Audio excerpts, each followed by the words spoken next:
లోకంలో గమనించండి, అన్నగారు ఐశ్వర్యవంతుడైతే తమ్ముడు అనుసరిస్తాడు. మా అన్నయ్య పెద్ద వ్యాపారస్తుడు, బిజినెస్ మ్యాగ్నెట్ అని వీడిళ్ళు ఆ మ్యాగ్నెట్ తగులుకుంటాడు ఇనప మొక్కలాగా.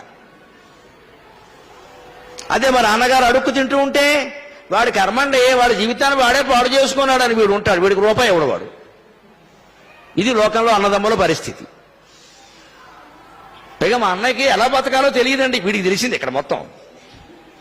పోనీ ఏదో అయింది, వాడు బతుకు పాడైంది, మనం వాడికి ఏదో సాయం చేయగలం, చేయొచ్చుగా, చేయగలిగినంత చెయ్యి. వ్యాఖ్యానం దేనికి? నీ తోడబుట్టిన వాడు నీకంటే ముందో వెనకో పుట్టాడు, ఆ మాత్రం చేయలేవు. అన్నదమ్ములకు కూడా, బయట వాళ్ళకి కాదే. మా అన్నయ్య ఆస్తింతా తగలబెట్టేసుకున్నాడండి అని ఏదో చెబుతాడు వ్యాఖ్యానాలు చేసి తప్ప, అదంతా గొడవ ఎందుకు? మన అన్నగారిని మనం 10 మందిలో పలసనెందుకు చేసుకోవాలి? మనం చేద్దాం సాయం, మన అన్నగారే కదా అని చేయకూడదా అని. లోకంలో అన్నదమ్ములు ఎవరైనా, అన్నగారు ఐశ్వర్యవంతుడైతే తమ్ముడు అనుసరిస్తాడు, అన్నగారు పదవిలో ఉంటే తమ్ముడే పెత్తనం చేసేస్తాడు.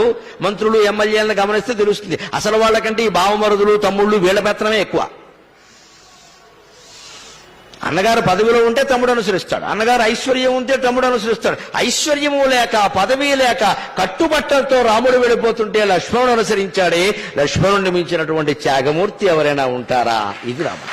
లక్ష్మణుడు చేసిన త్యాగాన్ని గమనించండి అని చెప్పడం కోసమే వాల్మీకి హా అన్నాడు. హా అంటే ఆశ్చర్యార్థకం. ఎంత ఆశ్చర్యం ఇది!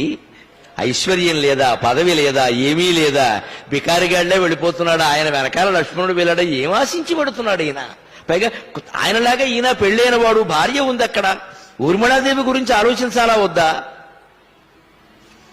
నాకు ఇష్టమే కానీ అన్నయ్య మా ఆవిడ ఒప్పుకోవట్లేదంటే గొడవలేదుగా. చాలా మంది అలాగే అంటారు తప్పించుకోవడానికి. నాకు ఇష్టమే కానండి మా ఆవిడ ఒప్పుకోవట్లే. అప్పటికి ఈయన భార్యావాక్య పరిపాలకుడు, అదో గొప్ప విషయం. అది పితృవాక్య పరిపాలన లాగా భార్యావాక్య పరిపాలకుడు.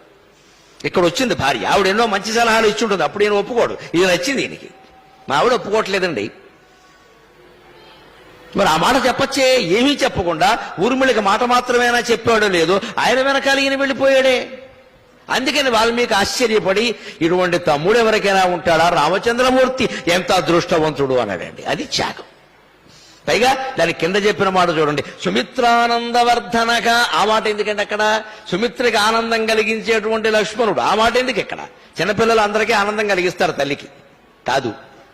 లక్ష్మణుడు ఇలా రామచంద్రమూర్తి వెనకాల వెళ్ళడం సుమిత్రకు కూడా ఇష్టమే. ఆవిడ సవతి తల్లి. కౌశల్య కొడుకు అడవిలో గెడుతుంటే సవతి అయినటువంటి సుమిత్ర తన కొడుకుని ఎందుకు పంపుతుంది? ఏ సవతి అయినా అలా చేస్తుందా?